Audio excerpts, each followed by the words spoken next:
from Keene in the Shire, the Liberty Media capital of the world, this is Daryl W. Perry, host of FPP Radio News for Friday, January 11th, 2019. Silver is trading at $15.69 per ounce. Gold is valued at $1,293 per ounce. Smart cash is trading at 1.28 cents, and the average price of Bitcoin is $3,651.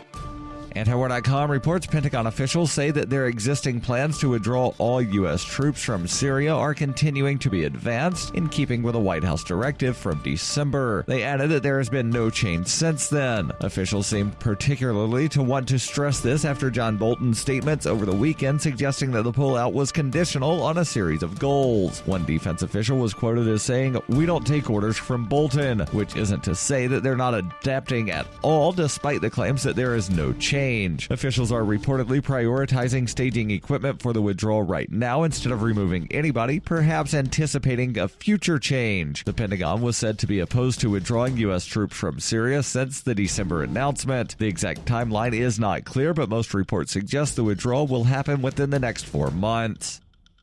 Smart Cash is a peer-to-peer digital currency that is fast, secure, and easy to use. Smart Cash is building a foundation that can support daily transactions for people everywhere. One feature that sets Smart Cash apart is the Smart Hive governance model and how the community can vote to fund the best projects with block rewards stored in the Smart Hive project treasury. Unlike other cryptocurrencies with voting systems, Smart Cash allows everyone to participate. One smart equals one vote. Learn more at smartcash.cc.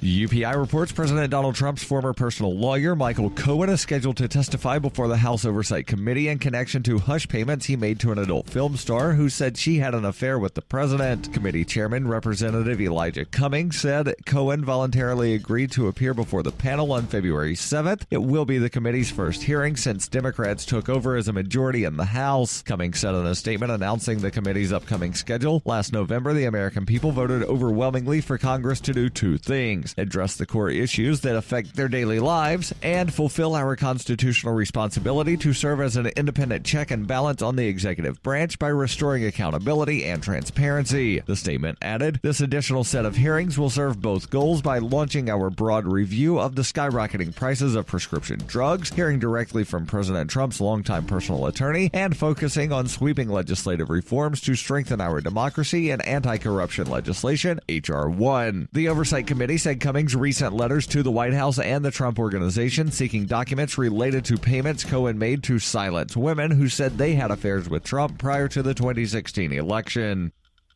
In 2115 New England, there are no borders, no states, and no regulations, yet never has a more peaceful and prosperous place existed. But Mr. Drake's security company has seen better days. Faced with the prospect of waning power, Mr. Drake intends to replace the anarchy of New England with a government. But at what cost? Will anybody care? And can anyone stop him? Anarchy in New England by Joe Jarvis is available from Amazon.com and all major bookstores.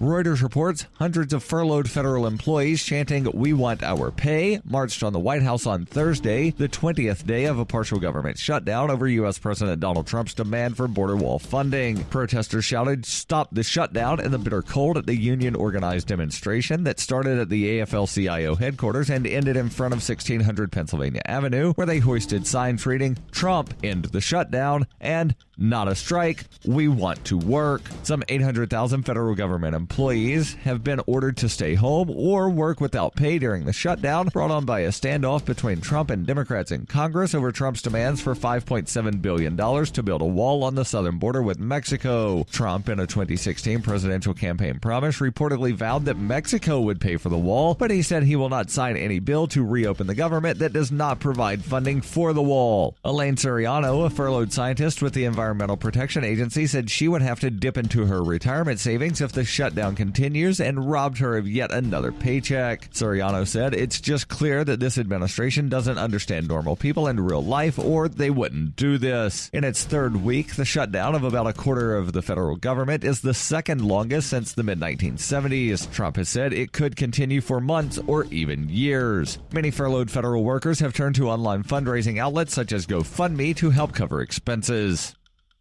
This has been FPP Radio News, online at FPPRadio.com.